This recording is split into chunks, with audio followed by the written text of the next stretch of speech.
Assalamualaikum warahmatullahi wabarakatuh. Alhamdulillah, wassalatu wassalamu ala sayyidina Muhammadin Rasulullah wa ala alihi wa sahbihi wa mawala wa la hawla wa la quwwata illa billah. Rabbi shrah li sadri wa yassir li amri wa thabbit 'ala al-iman. Allahumma la sahla illa ma ja'altahu sahla wa anta ya hayyu ya qayyum taj'alul hazana idza syi'ta sahla. Amma ba'du. Para kiai yang sangat memuliakan, para bunyai, para ustaz, para gus, mungkin insyaallah kiai semua ya. Kalau lagi memberikan materi kepada para kiai, bunyai sekolah.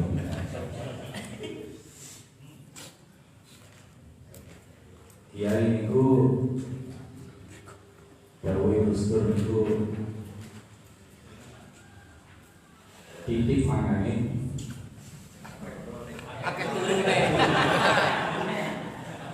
mangane titik turune titik mangane titik turune titik nomor setunggal itu ngomongnya titik ngoten ya. Tapi Gus niku terus di mangan ini dulu, ini ngomong. Nah, Kiai Asy'ari ini sambut kiai. Ini sudah menjadi bukti kekiaian beliau luar biasa. Jadi menghasilkan karya yang sedemikian banyak ini pasti titik mangan. Pasti titik dulu ini. Pasti titik nomor-nomor ini. Kalau saya kira menghasilkan nomor-nomor ini titik mangan. Para kiai dan mudah-mudahan semuanya senantiasa mendapatkan limpahan taufik, rahmat serta hidayah dari Allah Subhanahu wa taala.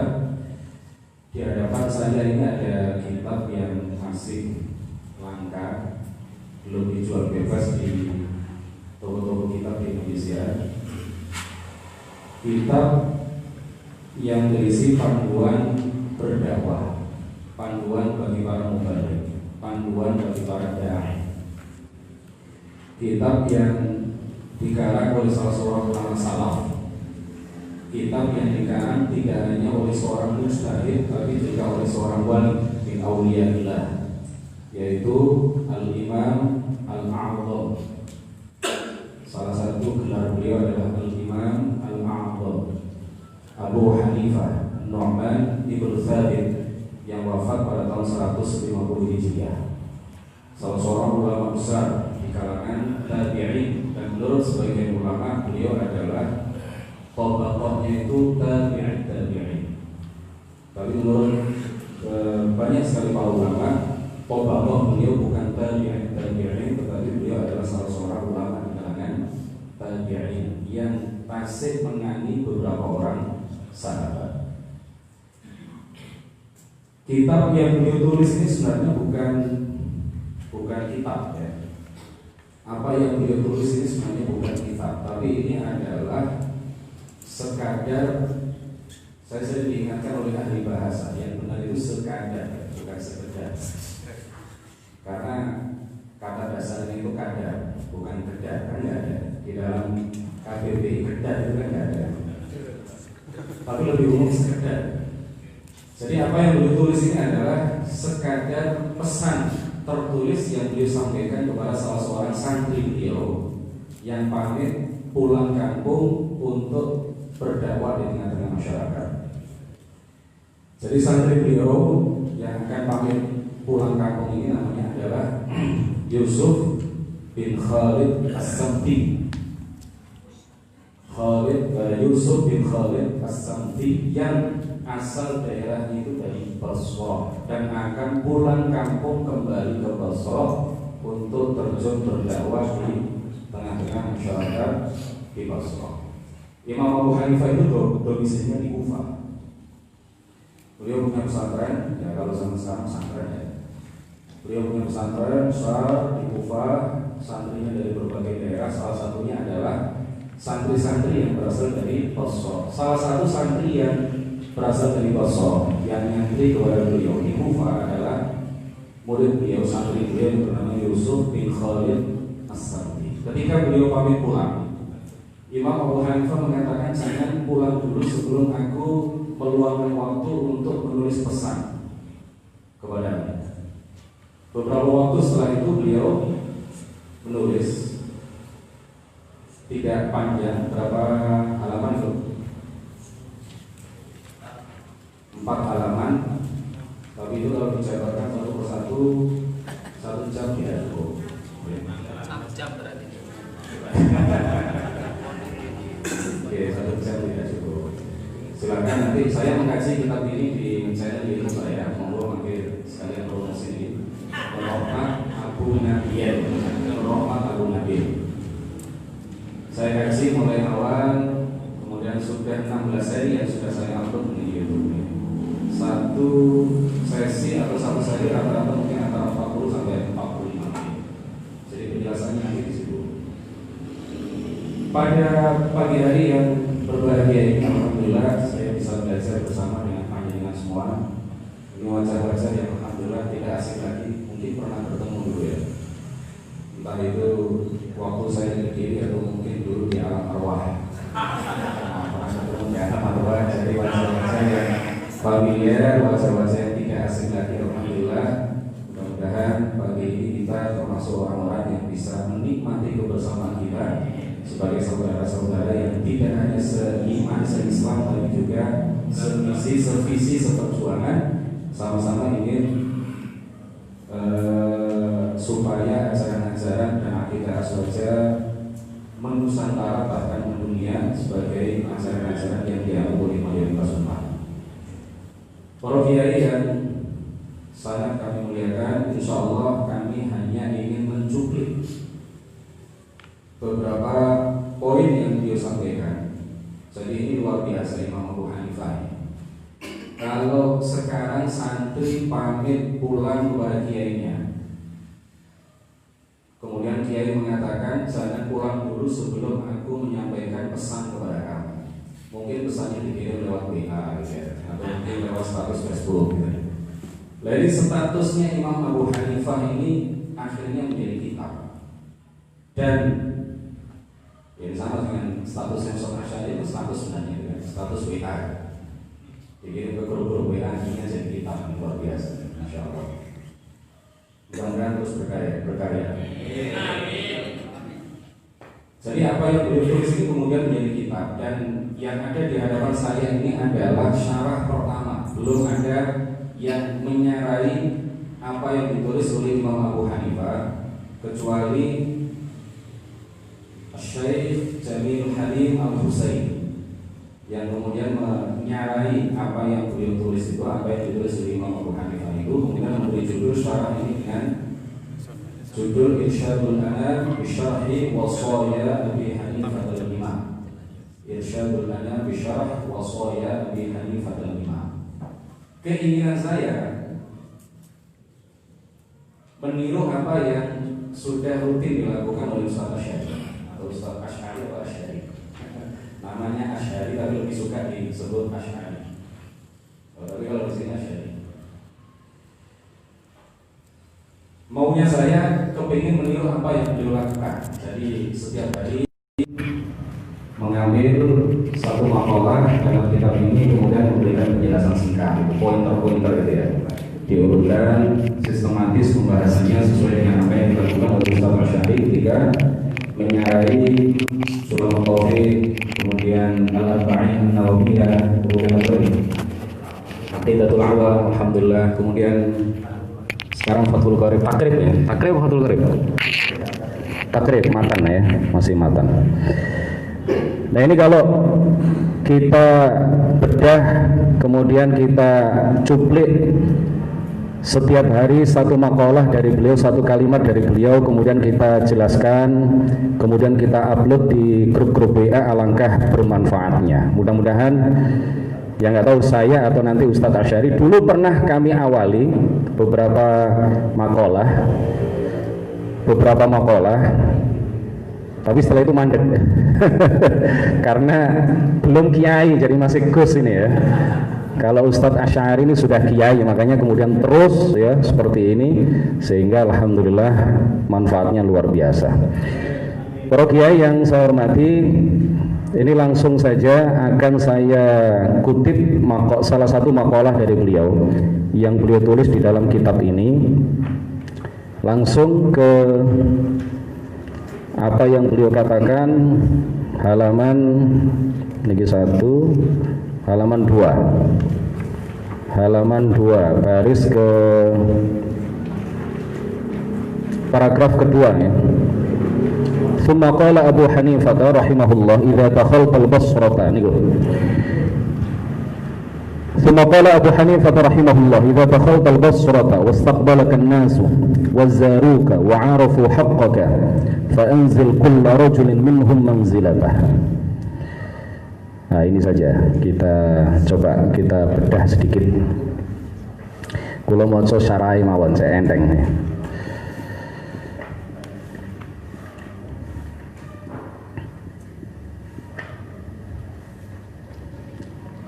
Kita fokus pada apa yang beliau sampaikan, apa yang beliau nasihatkan, apa yang beliau wasiatkan. Fa anzil kulla rajulin minhum manzilatah. Maka posisikanlah, atau kita baca dari awal, idza dakhaltal Basrata, apabila engkau masuk kota Basrah,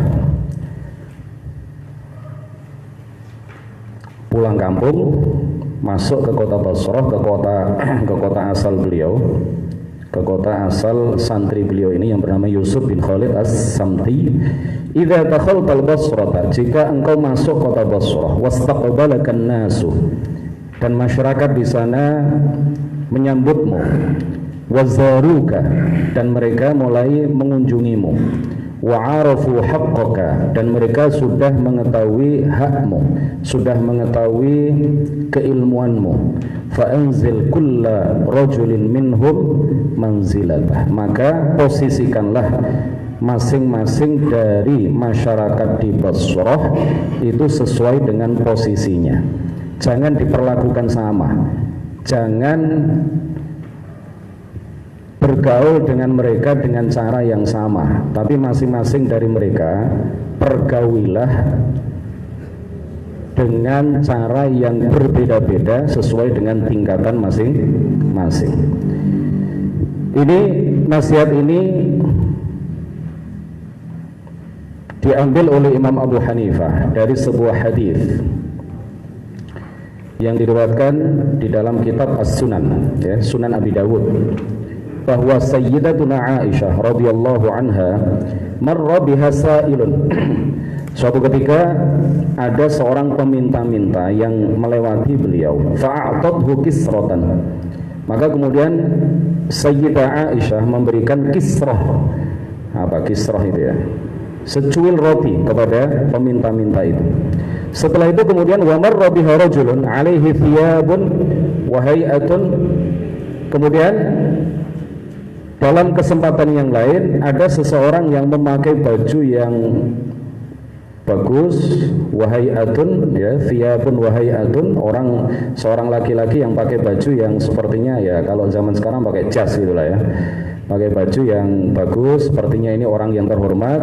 Apa yang dilakukan oleh Sayyidah Aisyah? Fa'aqa'adathu fa'akala.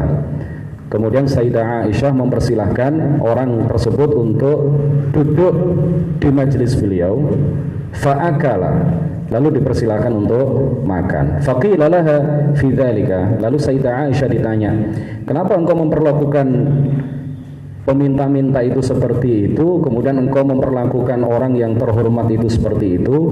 Lalu Sayyidah Aisyah mengatakan, qala Rasulullah sallallahu alaihi wasallam, beliau menyitir sabda Rasulullah sallallahu alaihi wasallam, anzilun nasa manazilahum, anzilu an-nasa manazilahum, perlakukanlah orang-orang itu sesuai dengan posisinya masing-masing. Jadi mubaligh, da'i itu kalau berhadapan dengan kiai tentu beda. Jika berhadapan dengan santri juga beda. Ketika berhadapan dengan orang awam tentu juga beda. Jangan diperlakukan sama. Wa hadzal hadits la syakka annahu qa'idatun 'azimatun fi hadzal bab. Id yubayyinu lana anna al-kabira lahu mu'amalah. Jadi hadits yang kami sebutkan tadi ini memberikan petunjuk kepada kita bahwa orang yang tua itu lahu muamalah, was-saghir lahu muamalah. Orang yang lebih tua daripada kita itu harus kita pergauli dengan cara tertentu. Was-saghir lahu muamalah. Anak kecil, orang muda itu juga kita perlakukan dengan cara yang tertentu, berbeda dengan apabila kita memperlakukan dan mempergauli orang yang lebih tua daripada kita. Wal jahil lahu muamalah. Orang yang tidak berilmu itu juga kita perlakukan berbeda. Cara kita di dalam berdakwah kepadanya, cara kita di dalam mengajari ilmu agama kepadanya tentu berbeda. Wal alim lahu muamalah. Kemudian orang yang alim itu juga kita pergauli dengan cara yang tertentu, tidak sama dengan perlakuan kita terhadap orang yang bukan alim, orang yang tidak ya atau belum mencapai derajat ulama. Warrajul lahu muamalah wal mar'ah laha muamalah wa halum majarra. Laki-laki juga ada muamalah khususnya, kemudian perempuan juga ada cara bergaul kita dengannya dengan cara-cara yang tertentu. Walidzalika qala al-Imam Muslim fi muqaddimati sahih, di dalam muqaddimah sahih Muslim, Imam Muslim itu mengatakan seperti ini, fala yuqassaru birrajulil 'alil qadri an darajatihi wa la yurfa'u muttabi'ul qadri fil 'ilmi fawqa manzilatihi wa yu'ta kullu dhi haqqin fihi haqqahu.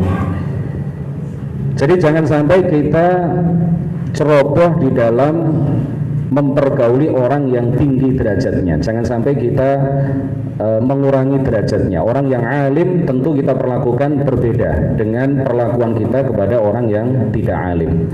Wa yu'ta kullu dhi haqqin fihi haqqahu. Nah, ini harus hati-hati ya para mubaligh, para dai. Ya, ini saya hanya bisa berteori, mungkin panjenengan prakteknya sudah lebih pengalaman dan sudah terpraktekkan oleh panjenengan semuanya. Tapi teorinya seperti ini ya, teorinya seperti ini. Nanti teori ini kemudian kita bawa terjun ke tengah-tengah masyarakat. Siapa tahu teori ini bisa memandu kita. Oh ya, teorinya seperti ini. Jadi panjenengan mungkin selama ini sudah mempraktekkan ketika berhadapan dengan kiai pengasuh pondok pesantren, misalkan Kiai Abdul Hanan, pengasuh Kuwagian, kita bergaul dengan beliau seperti itu kan sudah dipraktekkan kan. Ketika bergaul dengan Ustadz Asy'ari yang mungkin derajatnya lebih rendah menurut kita, menurut Allah, Allahu alam ya. Tapi dalam pandangan kita kan Kiai Abdul Hanan masa derajatnya lebih rendah daripada Ustadz Asy'ari misalkan. Jadi dalam pandangan kita derajatnya lebih tinggi, tentu perlakuan kita kepada beliau seperti itu. Insya Allah sudah dipraktekkan. Kemudian ketika kita bergaul dengan sesama teman LDNO ya seperti ini. Kemudian ketika kita bergaul dengan ketua LDNO seperti itu, mungkin sudah kita praktekkan bersama ya. Ini hanya mengingatkan kepada kita semuanya bahwa penting bagi kita untuk menjaga adab, menjaga cara-cara pergaulan dengan masing-masing dari lapisan masyarakat. Jangan disamaratakan semuanya. Di depan Kiai Hanan kemudian panjenengan memperlakukannya seperti konco dewe kan nanti iya entah kualat entah apa gitu ya.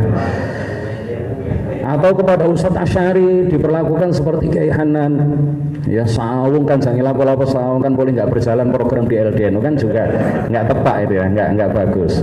Kemudian kepada orang awam kemudian diperlakukan layaknya seperti orang alim, kemudian disuruh tampil pidato. Ini nggak apa-apa, ini nggak ada kiainya, jenengan saja yang gantikan. Padahal dia orang yang tidak pernah mondok ya, satu ayat Al-Quran pun dia tidak hafal, kemudian diminta untuk pidato kan, diminta untuk ngisi kajian. Sampean ganteni, saya repot ini dipacet. Saya punya rutinan, sampean ganteni. Diganteni tapi kemudian sesat dan menyesatkan. Nah, ini hal-hal seperti itu kita sudah tahu. Nah, ini tinggal diingatkan kembali oleh Imam Abu Hanifah. Kalau singkat mawon ini. Di dalam sebuah hadis Rasulullah mengatakan, "Laisa minna man lam yarham shaghirana wa yuwaqqir kabirana." Laisa minna, ini artinya adalah tidak termasuk umatku yang sempurna imannya orang yang tidak menyayangi anak kecil dan tidak menghormati orang yang lebih tua. Jadi selama kita belum bisa menyayangi anak-anak yang kecil, masih kecil, orang-orang yang lebih muda daripada kita, dan selama kita belum bisa menghormati dan mengagungkan, memuliakan orang-orang yang lebih tua daripada kita, itu artinya iman kita belum sempurna. Kadang-kadang saking semangatnya pulang dari pondok merasa ilmunya sudah di atas Kiai Hanan gitu ya. Mentang-mentang baru keluar dari Lirboyo misalkan, atau dari Tinanyar lah, saya contohkan pondok saya sendiri. Mentang-mentang baru keluar dari Tinanyar, lulus Ma'had Ali, sudah ada Ma'had Ali nih, sebentar lagi insya Allah. Lulus dari Ma'had Ali di Tinanyar, kemudian pulang kampung, memosisikan dirinya sebagai orang yang paling alim, ya, sebagai seorang, langsung kamu panggil saya Kiai ya, saya lulus Tinanyar ini, lulus Ma'had Ali Tinanyar. Saya bukan Gus ya, saya Kiai. Jadi tidak menghormati orang yang lebih tua, itu artinya iman dia tidak sempurna, iman dia belum sempurna. Di dalam hadis yang lain Rasulullah mengatakan, inna min ijlalillahi ikrama disyaibatil muslim, inna min ijlalillahi ikrama di asyaibatil muslim. Termasuk di antara cara kita mengagungkan Allah Subhanahu wa taala adalah memuliakan orang yang lebih tua. Jadi memuliakan orang yang lebih tua itu adalah bagian dari mengagungkan Allah Subhanahu wa taala. Syekh Abdullah Al-Harari mengatakan, min adabil islami taqdimul muslimil kabiri fil majlisi wal kalam. Di antara adab Islam, di antara tuntunan Islam, di antara akhlak yang sangat dianjurkan di dalam Islam adalah mendahulukan orang yang lebih tua fil majlisi wal kalam, baik dalam tempat duduk maupun dalam hal berbicara. Liqaulihi sallallahu alaihi wasallam, berdasarkan sabda Rasulullah, kabbir kabbir, di dalam Sahih Al-Bukhari, hadis riwayat Al-Bukhari. Rasulullah itu dawuh ngeten, kabbir kabbir ay qaddimil kabira liyatakallama qablaka. Dahulukan orang yang lebih tua untuk berbicara terlebih dahulu dibandingkan dengan orang yang lebih muda. Jadi ini adab Islami yang dicontohkan dan diteladankan oleh baginda Rasulullah serta disabdakan oleh beliau. Kabir, kabir. Jadi kalau ada di musyawarah LDNO misalkan ya, meskipun Ustadz Asy'ari ini ketua tapi kan masih muda, ya. Meskipun kiai tapi kan kiai muda. Nah, ada pengurus-pengurus LDNO yang lebih tua tapi jabatannya di bawah Ustadz Asy'ari. Karena Ustadz Asy'ari ketua kan nggak ada lagi di atasnya kan. Oh, ada ya penasihat ya. Tapi yang memegang kendali organisasi kan Ustadz Asy'ari. Jadi karena masih muda, di situ ada yang lebih tua, maka kalau musyawarah dipersilahkan dulu yang lebih tua untuk berbicara. Itu etika Islamnya seperti itu. Berdasarkan sabda Rasulullah, kabbir kabbir, dahulukan orang yang lebih tua untuk berbicara terlebih dahulu. Tidak hanya dalam hal pembicaraan, tapi juga dalam majelis. Ya, yang lebih tua itu ditempatkan di tempat yang semestinya lah ya, yang berbeda dengan anak-anak yang lebih muda usianya. Ada sebuah teladan ini yang dicontohkan oleh baginda Rasulullah Shallallahu Alaihi Wasallam di dalam sebuah hadis riwayat Imam Ahmad di dalam Al-Musnad, dalam kitab Al-Musnad, diceritakan oleh Asma bintu Abi Bakar radhiyallahu anhuma bahwa beliau berkata, lamma dakhala Rasulullah sallallahu alaihi wasallam Makkah, ketika Rasulullah masuk kota Mekah, ketika Fathu Makkah, penaklukan kota Mekah, beliau wa dakhala al-masjid, lalu masuk ke dalam masjid, atahu Abu Bakrin bi abihi, beliau disawani oleh Abu Bakar, yang ketika itu beliau sawan, Abu Bakar sawan kepada Rasulullah, bin dalam Rasulullah, sambil membawa ayahanda beliau, sambil membawa ayahanda Abu Bakar.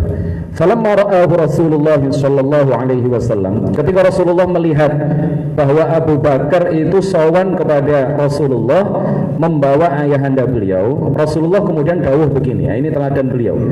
Meskipun beliau adalah makhluk yang paling mulia, paling utama, tetapi beliau memberikan teladan kepada kita betapa beliau adalah orang yang sangat memuliakan orang yang lebih tua usianya dibandingkan dengan beliau. Beliau kemudian mengatakan kepada Abu Bakar begini, "Halla tarakta syaikha fi baitihi hatta akuna ana atihi fihi." Tidakkah engkau wahai Abu Bakar membiarkan ayahandamu tetap di rumahnya, aku saja yang sawan kepada beliau? Rasulullah mengatakan seperti itu. Qala Abu Bakrin, lalu Sayyiduna Abu Bakar mengatakan, "Ya Rasulullah, huwa ahaqqu an yamshiya ilaika min an tamshiya anta ilaihi."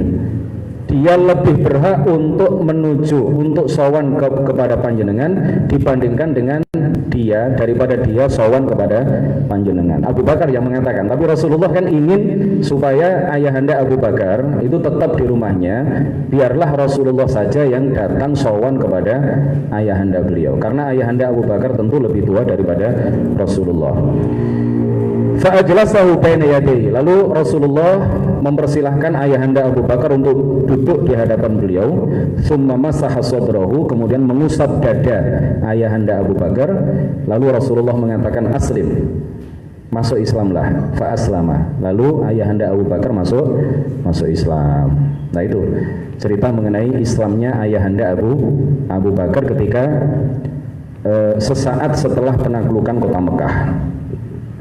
Al-Ghazali mengatakan di dalam kitab Ihya Ulumuddin, "Wa yanbaghi an yu'awwada as-sabiyyu an la yabsuqa fi majlisihi."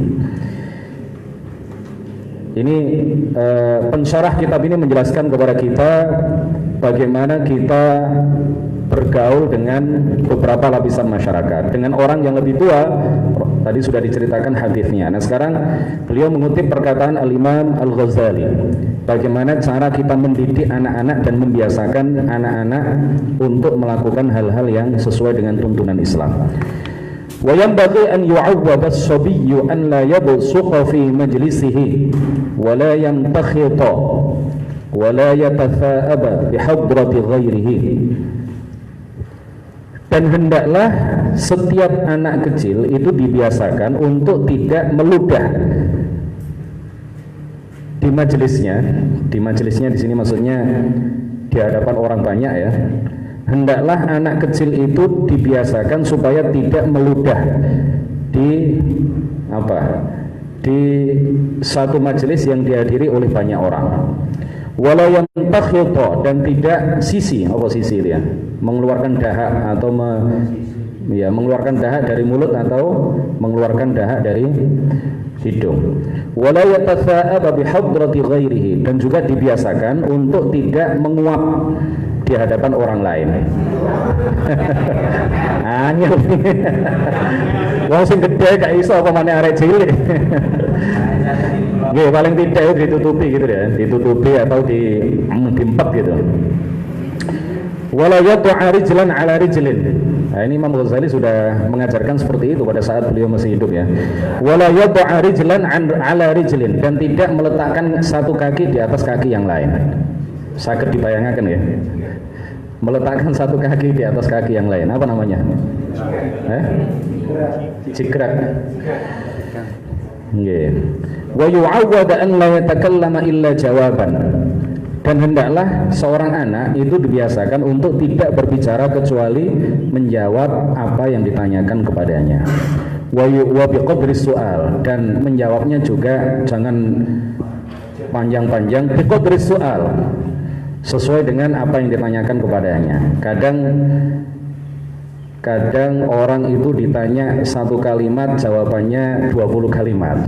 Ini biasanya anak-anak yang seperti ini dicap kakian ngomong, gak disenengi sampai orang lain. Wa an yuhsinal istima'a minha mahma takallama ghairu. Wa an yuhsinal istima', dan hendaklah anak itu dibiasakan untuk menjadi pendengar yang baik. Mahma takallama ghairuhu, apapun atau sebanyak apapun yang dibicarakan oleh orang lain. Nah, tapi ada ta'liqnya ini. Ai fi ma yuwafiqu syara' wa mimma fihi khair aw naf'un aw irsyad li hadzal sabi wa li ghairihi. Wa amma in jara fil majlis ma huwa muharramun mukhalifun, dan seterusnya.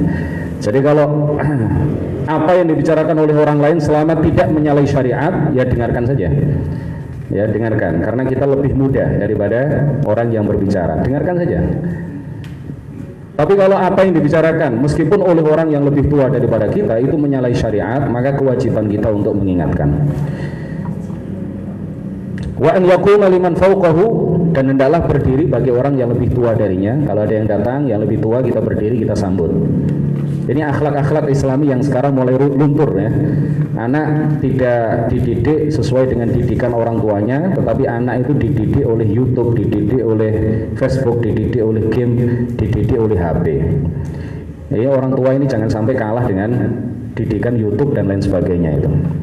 Pendidikan kita harus masuk terlebih dahulu ke anak-anak kita dibandingkan dengan apa yang mereka lihat, apa yang mereka saksikan, apa yang mereka dengar dari media massa, dari YouTube, dari televisi dan lain sebagainya. Jadi para mubalik, apalagi yang ahli ceramah itu biasanya kan selalu sibuk di luar. Wes anakku cek anteng di HP, ya. Jadi belajarnya itu lewat HP. Bagaimana cara bersikap, bagaimana cara berbicara, itu semuanya yang mendidik adalah film-film di YouTube. Wa yuwassi' lahu al-makan wa yajlis baina yadayhi wa yuwassi' lahu al-makan, dan memberikan jalan, memberikan tempat kepada orang yang lebih tua. Nah, ini adab-adab Islami yang sudah mulai luntur dari anak-anak muda milenial pada zaman sekarang. Nah, ini kita diingatkan kembali oleh Imam Al-Ghazali, dan ini dikutip di dalam syarah kitab ini supaya kita menerapkan kembali apa yang menjadi tradisi di kalangan para ulama salaf kita. Jadi majelis-majelis seperti ini salah satu tujuannya adalah saling mengingatkan. Salah sulamu taufik itu aku khatam biyen niku lah apa saiki dibahas mana ya. Tujuannya untuk mengingatkan. Hal-hal seperti ini juga mengingatkan kepada kita. Kalau kita tidak menghadiri majelis-majelis seperti ini, maka tidak ada yang mengingatkan kita. Kita kan sebagai dai biasanya selalu mengingatkan orang lain. Tapi kapan kita diingatkan oleh orang lain kalau tidak dalam majelis-majelis seperti ini? Nah, ini salah satu tujuan utamanya adalah memang saling mengingatkan satu sama lain. Kemudian ada satu kisah ini yang menunjukkan kepada kita bahwa anak yang lebih muda usianya, kalau dia lebih tinggi ilmunya, maka kita perlakukan seperti orang yang lebih tua usianya daripada kita. Paham ya? Napa pun mulai ngantuk nih? Jadi orang yang lebih tinggi ilmunya dibandingkan dengan kita, itu selayaknya, semestinya kita perlakukan dia, kita muliakan dia sebagaimana kita memuliakan orang yang lebih tua usianya dibandingkan dengan kita. Ini dicontohkan oleh Sayyidina Umar ibn al-Khattab radhiyallahu anhu ketika beliau sangat memuliakan Abdullah ibn Abbas radhiyallahu anhuma dibandingkan dengan para sahabat Nabi lain yang lebih tua usianya dibandingkan dengan Abdullah bin Abbas radhiyallahu anhuma.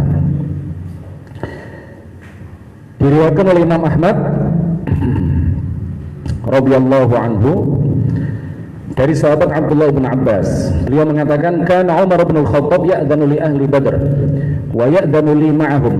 Suatu ketika Umar, ketika itu beliau menjadi khalifah, mempersilahkan masuk kepada ahlu Badr, orang-orang yang pernah ikut perang Badar, as-sabiqun al-awwalun ya minal muhajirin. Kemudian wal ansor ya, mana ini? Wa ya'dhanu li ma'ahum. Suatu ketika Al-Khalifah Ar-Rasyid Amirul Mukminin Umar bin Al-Khattab mempersilahkan masuk ke majelis beliau orang-orang yang pernah ikut berperang di dalam perang Badar. Ya, orang-orang yang sudah tinggi derajatnya, dimuliakan oleh para sahabat yang lain karena mereka adalah as-sabiqun al-awwalun.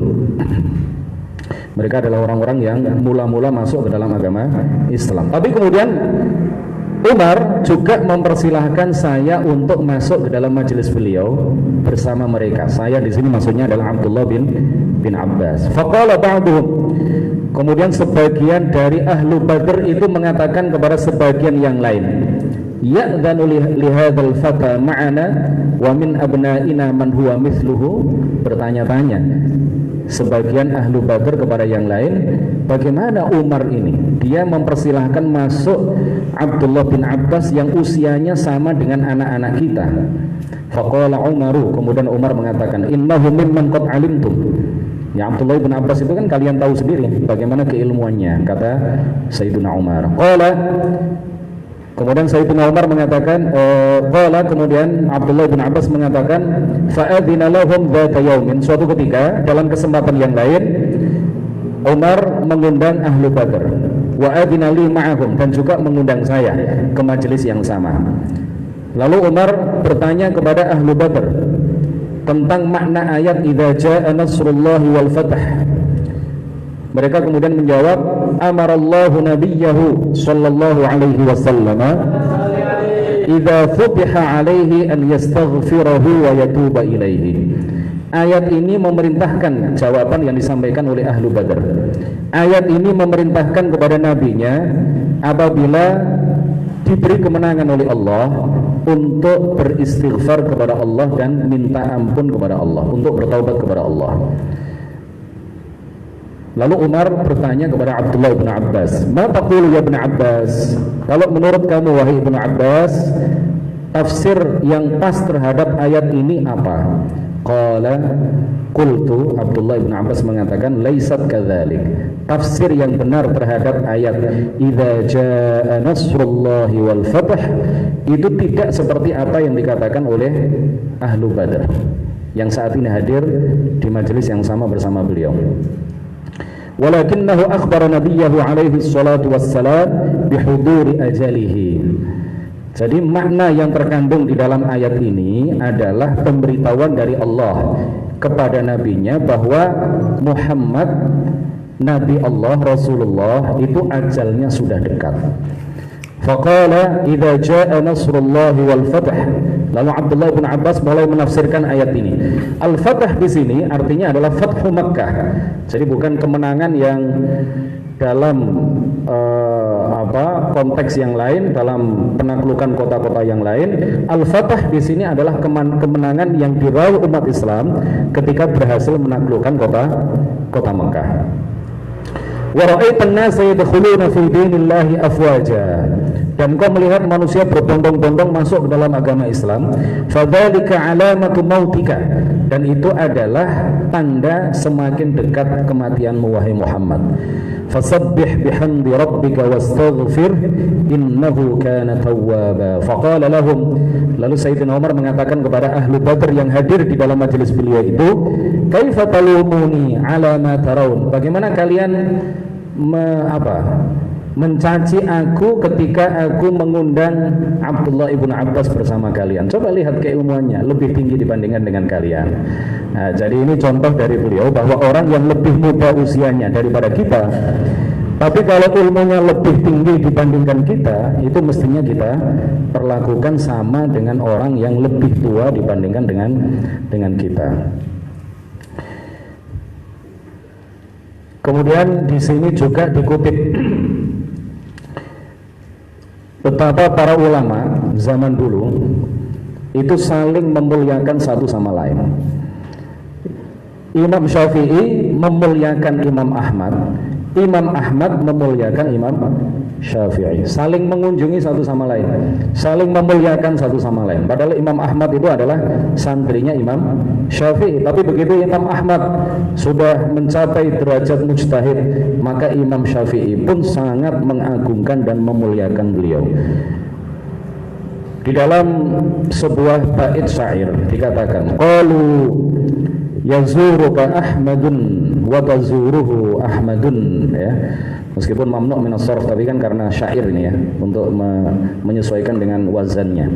Qalu yazuruka Ahmadun wa tazuruhu qultul fadailu la tufariqu manzilah in zarani fa bi fadlihi aw zurtuhu fa li fadlihi fal fadlu fil halaini lah. Mereka mengatakan, kata Imam Syafi'i, yazuruka Ahmadun wa tazuruhu, Ahmad itu sering mengunjungi kamu dan engkau sering mengunjungi Ahmad. Qultu, Imam Syafi'i mengatakan al-fadailu la tufariqu manzilah. Keutamaan dan kemuliaan itu tidak akan meninggalkan orang yang memang berhak dimuliakan dan berhak diagungkan. Inzarani fa bi fadlihi. Ini adalah salah satu bentuk sikap tawadhu dari Imam Syafi'i. Jadi orang itu semakin berilmu pasti akan semakin tawadhu.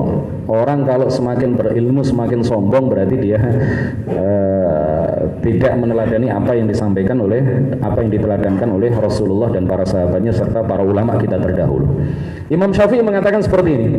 Inzarani fa bi fadlihi aw zurtuhu fa bi fadlihi fal fadlu fil halaini lah. Jika Ahmad itu mengunjungiku fa bi fadlihi, karena memang dia adalah orang yang mulia. Dia orang yang mulia sehingga meskipun ilmunya banyak tetapi tetap bersikap tawadhu mau mengunjungiku, kata Imam Syafi'i. Auzurtuhu, jika aku yang mengunjunginya, fali fadlihi, maka hal itu karena kemuliaannya.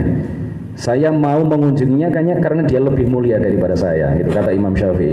Fal fadlu fil halainilah, dan keutamaan di dalam dua keadaan itu, baik ketika aku mengunjunginya maupun ketika dia mengunjungiku, itu semata-mata karena dia adalah orang yang lebih utama daripada aku. Ini tawadhu yang diteladankan oleh Imam Asy-Syafi'i.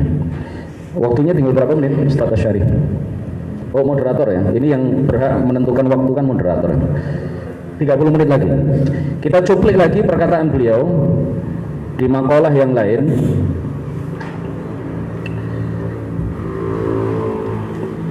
Monggo diminum kopi nih ya, nek wonten. Menawi wonten kopi ini monggo. Halaman berapa ini ya? Sebentar. Musawu. Coba dibuka, ini semuanya penting. Jadi yang saya cuplik ini hanya main comot saja sebenarnya. Yang kira-kira cocok gitu loh dengan panjenengan. Tapi semuanya penting. Makalah-makalah beliau yang beliau tulis di sini sangat penting. Semuanya penting, nggak ada yang lebih penting daripada yang lain. Penting ya. Jangan padosi perkataan beliau, wala taqulanna minal kalam ma yunkaru 'alaika fi dhahirihi. La wala taqulanna minal kalam ma yunkaru 'alaika fi dhahirihi. Halaman pinten nih, coba dilihat. Kali. Paragraf 2. Nah, niku. Monggo dibuka. Wala taqulanna minal kalami ma yunkaru 'alaika fi dhahirihi. Jangan sekali-kali mengatakan perkataan yang, ini terjemahan bebasnya seperti ini ya. Jangan sekali-kali mengatakan perkataan yang berpotensi menimbulkan pro dan kontra. Kira-kira begitu. Yang berpotensi untuk menimbulkan pro dan kontra. Jangan sekali-kali mengatakan perkataan yang kontroversial, itulah kira-kira begitu. Terjemahan bebasnya begitu. Di syarahnya ditulis begini: waddaiyatul hakimu, seorang muballigh, seorang dai, seorang ustadz yang bijak itu adalah seorang ustadz atau seorang dai yang la yaqulu kullama ya'rifu likulli man ya'rif. Tidak akan mengatakan setiap apa yang dia ketahui kepada semua orang yang dia kenal. Seorang dai yang bijak itu tidak akan mengatakan semua apa yang diketahui terhadap semua orang yang dia kenal. Jadi kalau kita mengatakan semua apa yang kita ketahui pasti akan pro dan kontra. Karena semua apa yang kita ketahui itu bisa jadi ada beberapa di antaranya yang tidak mujma' alaih. Ya, tidak muttafaq alaih. Ada perbedaan pendapat di kalangan para ulama misalkan, atau orang yang menerima apa yang kita katakan itu adalah orang-orang awam yang memang menurut mereka apa yang kita katakan itu salah. Nah, itu jangan sampai kita mengatakan perkataan yang berpotensi memicu pro dan kontra. Kalau kaliber Gus Najih ya jangan ditiru lah ya. Ya, beliau kan putranya Mbah Maimun misalkan. Kalau kaliber siapa misalkan ya, anaknya Kiai besar gitu, anaknya Kiai Anwar Mansur mengatakan perkataan yang kontroversial. Oh, itu kan anaknya Kiai Mansur. Ya, kalau kita ini Anda siapa gitu. Ya, kalau Ustadz Asy'ari mungkin rotok pantas lah ya. Oh, ketua LDNO ya. Mungkin saya yang belum, otak saya belum sampai ke apa yang beliau sampaikan. Tapi kalau orang-orang biasa ya, seperti kita ini yang bukan ketua LDNO, jadi harus hati-hati mengatakan apapun yang akan kita sampaikan di taklim, di rutinan, di pengajian umum. Itu jangan sampai kita mengatakan perkataan-perkataan yang berpotensi, kurang lebih berpotensi untuk menimbulkan atau memicu kontroversi, ya. Begitu juga menulis sama, karena al-qalamu ahadul lisanain. Al-qalam kalau sekarang al-Facebook ahadul lisanain ya. Al-WhatsApp ahadul lisanain. At-Twitter ahadul lisanain. Bukan ahadul lisan berarti dal alsinah. Salah satu dari lisan-lisan ya. Karena lisan sekarang itu banyak. Lisan kita ini masing-masing dari kita ini punya lisan yang banyak sekali. Kalau dulu orang-orang itu hanya punya dua lisan. Satu lisan yang ada di mulut ini, satu lisan yang ada di tangannya yang berupa pulpen. Itu saja lisannya. Tapi kalau kita sekarang punya alsinah, tidak hanya punya lisanan, kita ini punya alsinah. Ya, kita punya mulut, kita punya lisan yang ada di mulut kita. Kita punya pulpen. Ya, pulpen ya gonta-ganti, kadang pilot, kadang macam-macam itu ya. Kemudian kita punya Facebook, kita punya Twitter, kita punya Instagram, kita punya macam-macam medsos itu ya. Kita punya chat di WA. Itu lisan-lisan kita itu. Maka itu kita perlakukan sama dengan lisan yang ada di mulut kita. Jangan sampai kita mengucapkan atau menulis sesuatu yang berpotensi dalam pandangan kita ini, kita pikir dulu ini sebelum menulis ini akan menimbulkan kontroversi apa tidak, akan terjadi pro dan kontra di tengah-tengah masyarakat apa tidak, akan kontraproduktif terhadap dakwah yang kita lakukan di tengah-tengah masyarakat apa tidak. Jangan karena semangat yang luar biasa menggebu-gebu kemudian kita ingin melakukan perbaikan, bukan perbaikan yang kita lakukan, tetapi malah perusakan yang terjadi. Nah, ini jangan sampai. Apalagi sebagai dai ya. Kalau orang awam mengatakan apapun, ya maklum dia masih awam ya. Dia nggak pernah mondok. Tapi kalau orang yang sudah berstatus sebagai dai, apalagi pengurus LDNO, apalagi orang yang sudah rutin menyampaikan kajian-kajian di tengah-tengah masyarakat, apalagi orang yang berceramah kemana-mana, maka setiap apa yang dikatakan pasti menjadi sorotan oleh masyarakat. Apa yang dikatakan, bahkan apa yang dilakukan itu juga diperhatikan oleh masyarakat. Makanya kita harus berhati-hati. Wa huwa yata'amalu ma'al 'uqul bihasabi maqdiratiha la bihasabi maqdiratiha. Jadi kita dai itu bermuamalah itu dengan tidak hanya dengan orang-orang yang ada di masyarakat, tetapi kita secara tidak langsung bermuamalah dengan akal-akal masyarakat, dengan daya tangkap masyarakat yang berbeda-beda. Satu dengan yang lain bisa jadi sangat jauh terpaut perbedaannya. Di tengah-tengah masyarakat itu yang kita hadapi kan bukan hanya kiai. Yang kita hadapi itu ada tukang beca, yang kita hadapi ada kiai, yang kita hadapi ada pengasuh pondok, yang kita hadapi ada tukang cat, yang kita hadapi ada pedagang, ada petani, ada orang yang mondoknya 10 tahun, ada orang yang tidak pernah mondok sama sekali, ada yang tidak tamat SD, ada yang S2, ada yang S3, ada yang baca saja tidak bisa, ada yang membedakan antara uang 100.000 dengan 50.000 itu bukan pada angkanya tapi pada gambarnya, tapi pada warnanya. Ketika dikasih uang, ya, biru, berarti 50.000. Dia nggak bisa membedakan angka.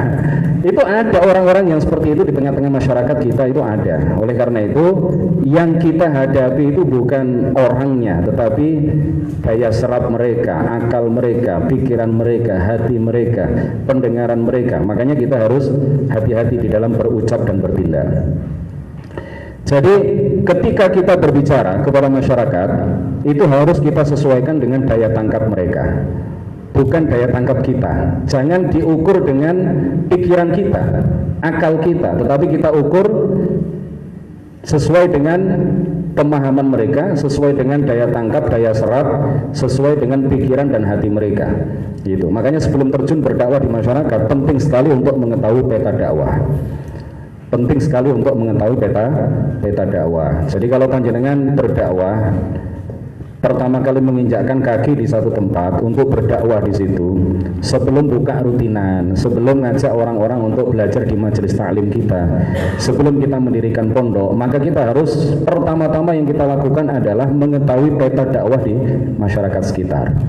Yang lulus SD berapa orang, yang lulus S3 berapa orang, yang bergabung ke partai politik tertentu siapa saja, yang kecenderungannya ke Muhammadiyah berapa orang, yang kecenderungannya ke PKS misalkan berapa orang, yang punya kecenderungan arah politiknya ke siapa. Nah, ini kita harus tahu berapa masjid di situ, adakah orang Kristen di situ, kemudian masyarakat terdidiknya itu seperti apa, pengetahuan mereka, pemahaman mereka terhadap keagamaan, yang kecenderungannya, afiliasinya ke NU itu apakah minoritas atau mayoritas. Kalau itu tidak kita ketahui, kalau peta dakwah seperti itu tidak ketahui, maka dakwah kita akan ngawur, dakwah kita tidak akan berhasil, dakwah kita akan membabi buta. Jadi ketika kita menggebu-gebu untuk menyampaikan sulamut taufik gitu ya, wah ini habis acara seperti ini PKM saya lulus, ini harus saya ajarkan ini semuanya disampaikan, mulai A sampai Z disampaikan tanpa tedeng aling-aling. Ini kalau orang yang berkata seperti ini kafir, ini kalau kita tidak menerapkan ini maka begini. Padahal mayoritas masyarakat pendengarnya ketika itu adalah orang yang kecenderungannya itu bukan ke NU tapi ke Muhammadiyah. Atau orang-orang PKS, dan kita nggak tahu. Tapi kalau kita sudah tahu, maka kita akan bisa menyesuaikan apa yang semestinya kita sampaikan, apa yang semestinya tidak kita sampaikan terlebih dahulu, apa yang mendesak untuk disampaikan sekarang kita sampaikan, apa yang bisa ditunda kita tunda, apa yang perlu disampaikan secara bertahap maka kita sampaikan secara bertahap. Nah, ini kita akan bisa melakukan langkah-langkah seperti itu setelah kita mengetahui peta dakwah. Jadi makanya sering-sering berkunjung ya, paling tidak ketika kita di awal menempati daerah baru, misalkan kita pindah ke Mbok Nom misalnya ya, kita pindah ke istri baru misalkan, buka cabang buka cabang di tempat lain ya, misalkan ngapunten punya ya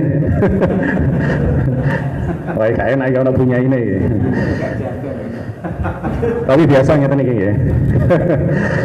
Jadi kepingin buka di cabang lain misalkan, kemudian kita berdakwah di sana, maka kita paling tidak pertama-tama ya berkunjung ke tokoh-tokoh masyarakat yang ada di sana.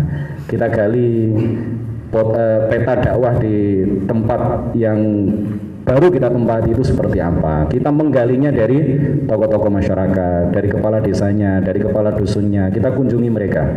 Ya meskipun tidak bawa apa-apa gitu ya paling tidak bawa rokok atau apa gitu sebagai hadiah ya. Kita gali potensi dan kendala, misalkan tantangan dakwah serta peta dakwah secara umum di tempat itu seperti apa. Nah, kalau sudah kita ketahui, maka kita baru kemudian bisa mengambil langkah-langkah yang bijak dan tepat. Bagaimana cara kita berdakwah di masyarakat setempat. Ngoten ya. Ini kan sudah dipraktekkan kan?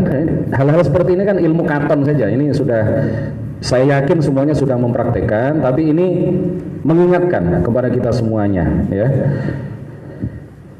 Kemudian masih ada waktu? Masih.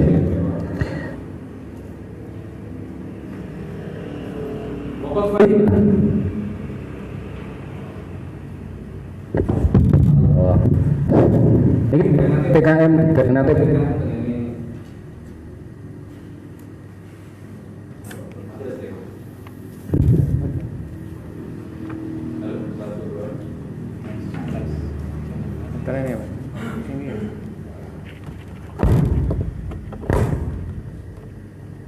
PKM ini khas LDMD.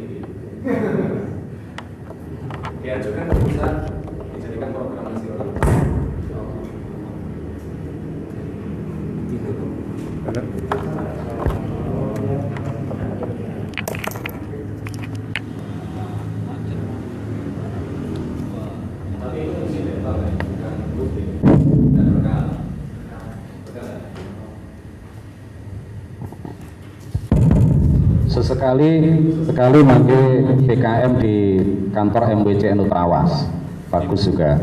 Tapi lebih sempit dari ini, lebih sempit. Tapi untuk menampung sekitar 70 orang itu insya Allah cukup.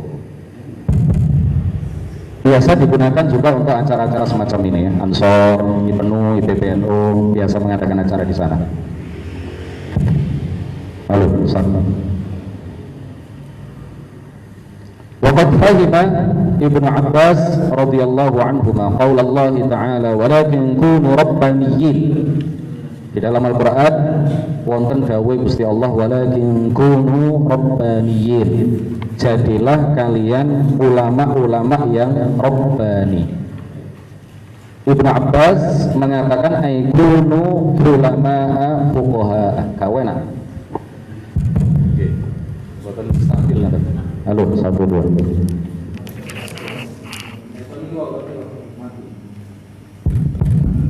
Halo, 1 2. Pun nggih pelan-pelan wae. Kalau nek pelan-pelan kuwatir ngantuk. Tengah rada ngegas gitu. Hanya ahli fikih tetapi juga halim. Tahu halim nih ya. Ulama, orang-orang yang santun, orang-orang yang bisa mengendalikan emosi, orang-orang yang tidak emosional, orang-orang yang gampang memaafkan, orang-orang yang paham karakter orang lain, orang-orang yang memahami watak dan watuk orang lain. Kira-kira begitulah. Halim itu artinya seperti itu. Jadi tidak hanya berilmu tetapi juga memiliki sikap yang baik, memiliki akhlak yang mulia. Dakwah itu tidak hanya halo 1 2. Dakwah itu ngeten. Iki mawon sorry.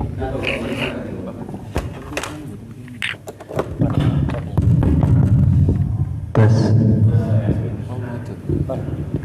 Halo 1 2 nggih.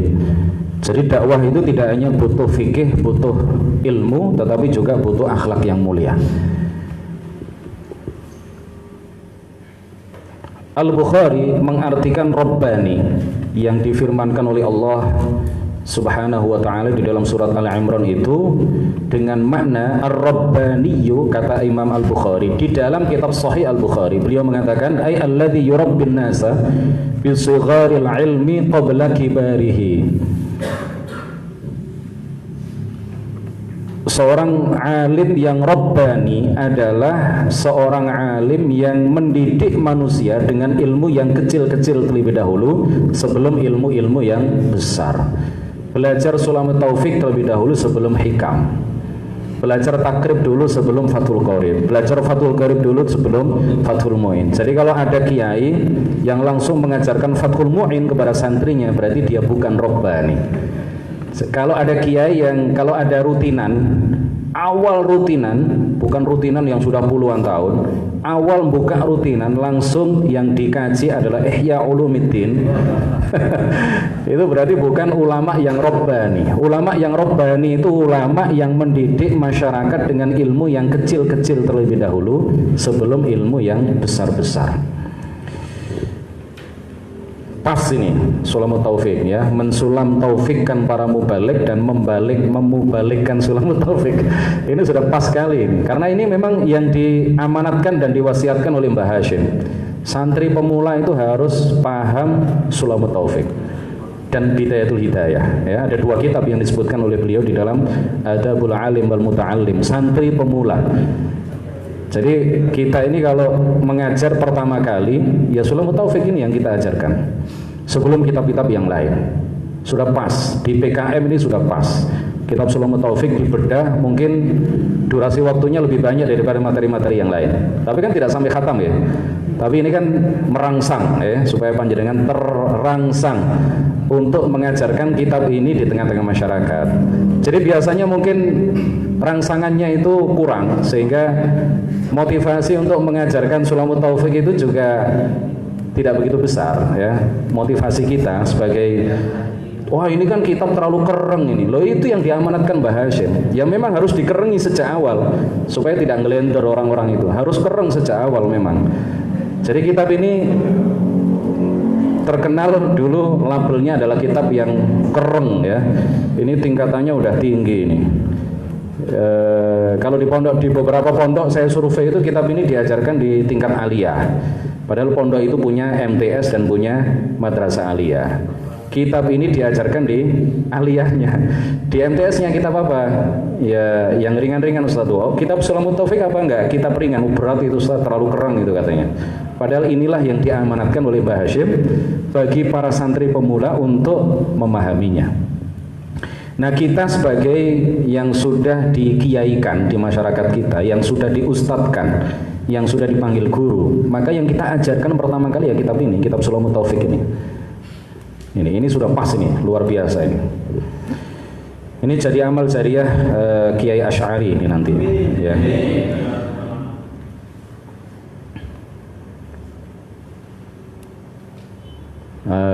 Kalau singkat terus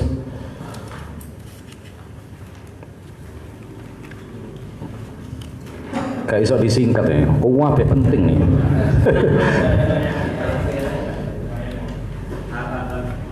Nggih. Ayo satu makalah lagi ya. 10 menit paling. Satu makalah lagi tapi tidak saya bahas secara panjang lebar. 10 menit nanti tolong dihentikan. Wabahat, coba dilihat, dicari makalah beliau yang berbunyi wabahath an akhbari hashamika, wabahath an akhbari hashamika wa taqaddam fi taqwimihim wa ta'dibihim. Halaman 3.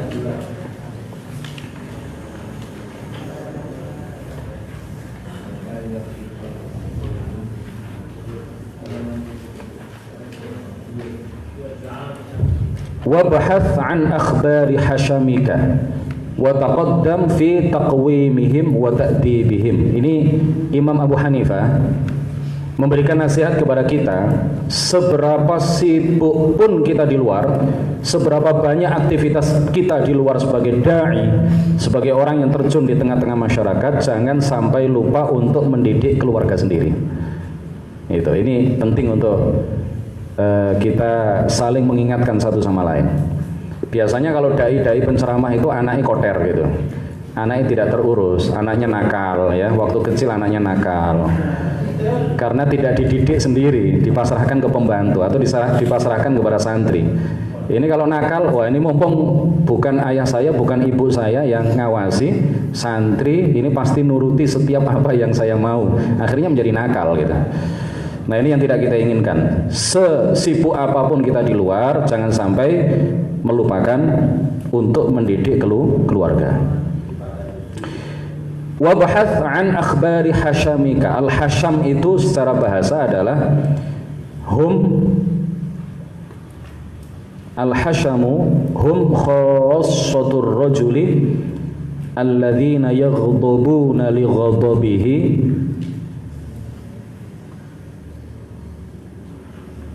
walima yusibuhu min makruh, walima yusibuhu min makruh. Jadi al-hasham itu adalah keluarga dekat ya, bukan hanya keluarga tapi kerabat dekat, kerabat seseorang yang mereka marah kalau dia marah gitu. Maksudnya kalau dia ada masalah maka mereka juga merasakan masalah itu. Kalau seseorang itu tertimpa musibah, maka perhatian mereka tercurah untuk mengurusi orang ini yang tertimpa musibah ini. Itu berarti kan ya kerabat dekat lah ya, orang-orang dekat kita, keluarga kita, istri kita, suami kita, anak kita, cucu kita, paman kita, bibi kita, misanan sepupu kita, dan orang-orang yang berada di sekitar kita, keluarga kita. Ini wabahas an akhbari hasyamika, carilah informasi tentang keadaan mereka, keadaan kerabat dekatmu. Wa taqaddam fi taqwimihim wa ta'dibihim, dan upayakan untuk selalu memperbaiki mereka dan mendidik mereka, memperbaiki keadaan mereka dan mendidik mereka.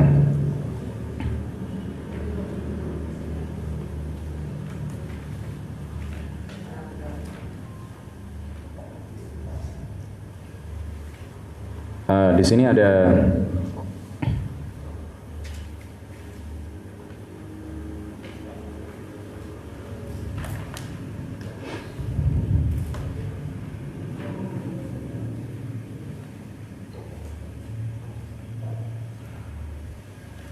tapi sepertinya konteksnya ini tidak hanya kerabat ya orang-orang yang kita punya hubungan baik dengan mereka, termasuk tetangga kita, teman-teman dekat kita, jamaah kita gitu.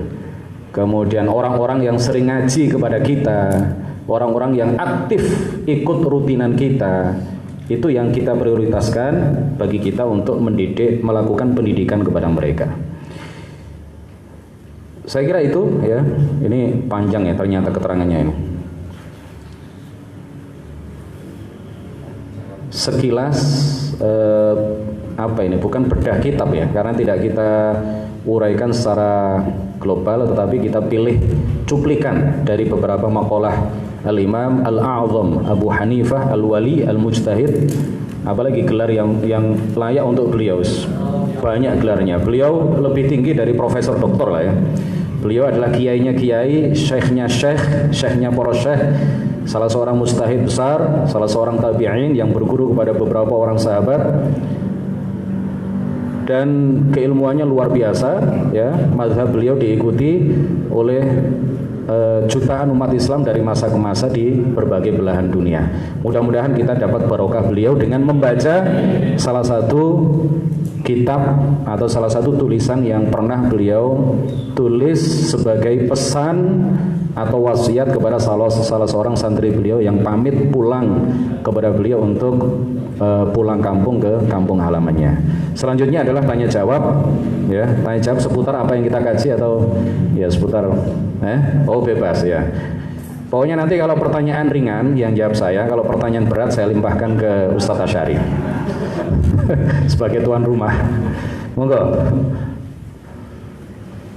Assalamualaikum warahmatullahi wabarakatuh. Assalamualaikum. Yang pertama adalah fotokopi ini. Nggih. Ditulis dari kitab apa? Yang kedua, pada halaman terakhir, ke halaman 2, paragraf terakhir, mohon dijelaskan. Itu saya timbang yang ditulis tercatat di situ, wala tadiban takwatan wala takban hadiyatan. Wa akhirnya. Mas Rasul. Mati lagi. Halo, 1 2. Halo. Halo. Halo. Di tangan jenengan bisa coba.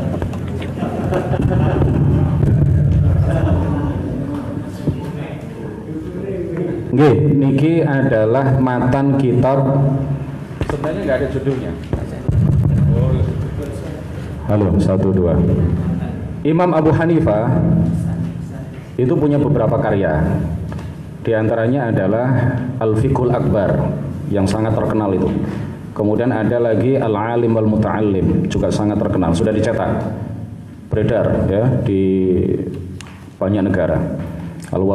Juga Al-Wasiyah, Al-Fiqhul Akbar, Al-Fiqhul Absat, Al-Wasiyah, Al-Alim Wal-Muta'allim. Kemudian ada beberapa kitab yang lain. Kemudian salah satu karya beliau yang setahu saya sebenarnya belum ada judulnya, tapi ini hanya risalah gitulah ya, risalah yang belum berjudul, lalu diberi judul oleh para penerbit yang mencetak dan menerbitkan tulisan beliau ini dengan beberapa judul yang berbeda. Satu penerbit memberikan judul terhadap apa yang beliau tulis ini Al-Wasaya, atau penerbit yang lain memberikan judul apa yang beliau tulis ini sebagai Wasaya Al-Imam Abi Hanifah. Ada juga penerbit yang panjenengan cari di internet ya, PDF-nya ada ini. Tapi beda-beda ininya, apa namanya? Ada beberapa perbedaan redaksi, tetapi ini yang ada di panjenengan ini adalah berdasarkan makhtutoh ya, berdasarkan tulisan tangan. Entah itu tulisan tangan Imam Abu Hanifah atau muridnya ini atau orang yang disuruh oleh Imam Abu Hanifah untuk menulisnya. Di sebagian penerbit, apa yang beliau tulis ini disebut sebagai atau diberi judul sebagai Al-Wasiyah. Tapi Al-Wasiyah itu ada beberapa. Ya, Al-Wasiyah yang merupakan tulisan Imam Abu Hanifah itu yang paling terkenal adalah Al-Wasiyah yang memuat penjelasan tentang dasar-dasar akidah ahli sunnati wal jamaah. Tidak panjang, hanya 2 halaman atau 3 halaman, tidak panjang. Ya, tulisannya singkat, padat, berisi. Kemudian ada Al-Wasiyah, tulisan Imam Abu Hanifah juga, tetapi wasiyatul Imam Abi Hanifah libnihi, kepada anaknya. Bukan ini. Kemudian Al-Wasiyah yang ini wasiyatul Imam Abi Hanifah litilmidhihi Yusuf ibn Khalid As-Samti. Jadi ini adalah kitab matan. Silahkan diberi judul Al-Wasiyah atau Al-Wasoya. Al-Wasoya saja biar untuk membedakan antara wasiat beliau yang ditulis di dalam tulisan ini dengan kitab Al-Wasiyah yang sudah sangat terkenal, yang isinya adalah tentang penjelasan seputar dasar-dasar ilmu atau dasar-dasar akidah ahli sunnati wal jamaah. Jadi ini sebut saja kitab matan Wasoya Al-Imam Abi Hanifah. Dan ada syarahnya, ini syarahnya, dan insya Allah akan kita terjemah ya, nanti diterbitkan oleh LDNU Kabupaten Kediri, insya Allah. Ini sudah menghasilkan keuntungan berapa miliar ya, ini kan sudah menyebar di berbagai penjuru tanah air ini, sampai ke luar negeri ya, sampai ke luar negeri ini, Malaysia, Jerman, jadi kauman, tapi enggak Jerman temenan ya, memang ya. Barokah insya Allah. Kemudian yang kedua, pertanyaan kedua, ini ada catatan kaki paling bawah. Hadza bin nisbati lil qadhi. Walil qadhi ahkamun khassatun bin nisbati liqabulil hadiyah. Jadi perkataan beliau, maqalah beliau, wala tujibanna da'watan wala taqbalanna hadiyatan hadza bin nisbati lil qadhi. Karena ada kemungkinan santrinya ini suatu saat akan diangkat menjadi qadhi gitu. Hakim. Beda dengan Imam Abu Hanifah, dipaksa jadi qadhi, tidak mau, sampai disiksa ya. Sampai beliau disiksa berkali-kali, dicambuk, dipaksa jadi pejabat, tidak mau. Beliau lebih memilih buka kios di pasar sebagai penghasilan, sebagai tambahan penghasilan beliau untuk urusan-urusan makan dan minum beliau. Itu beliau membuka kios di pasar, dipaksa jadi pejabat, digaji ribuan, digaji kalau sekarang ya jutaan ya, digaji ratusan juta mungkin ya pada saat itu, karena beliau tidak hanya diangkat sebagai hakim biasa, beliau diangkat, dipaksa untuk menjadi ketua para hakim ya, qadhil qudhat, tapi beliau tidak mau. Oke, monggo, ada pertanyaan lain?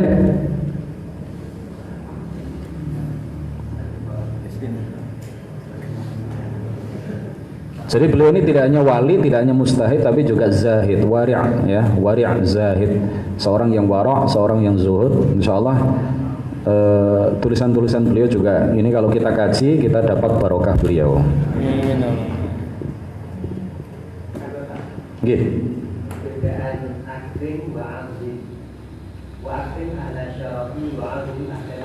Sami, di dalam syarahnya sami mawon.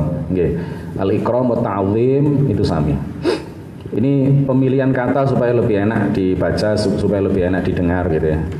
Wa akrim wa 'azzim artinya sama. Kalau sampun waos syarahnya itu dikatakan oleh pensyarahnya sama. Artinya sama.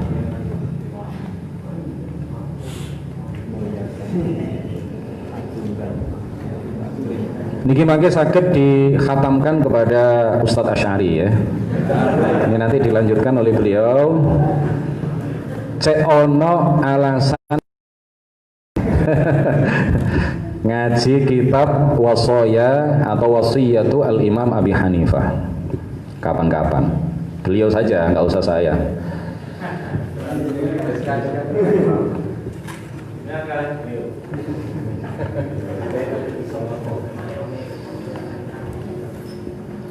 Kalau al-wasiyah yang isinya tauhid ya, itu lebih singkat daripada ini. Hanya 2 halaman atau 2 halaman setengah lah matanya. Nggih, monggo, sampun. Pas ya. Mugi-mugi manfaat barokah. Ada tambahan? Mboten, sampun. Cukup nggih. Cukup. Diakhiri dengan apa biasanya? Doa. Yel napa doa? Yel dulu baru doa. Napa kula nggih kula kembalikan dulu ke moderator monggo. Nggih monggo. Salamullah 'alal hadi Rasulillah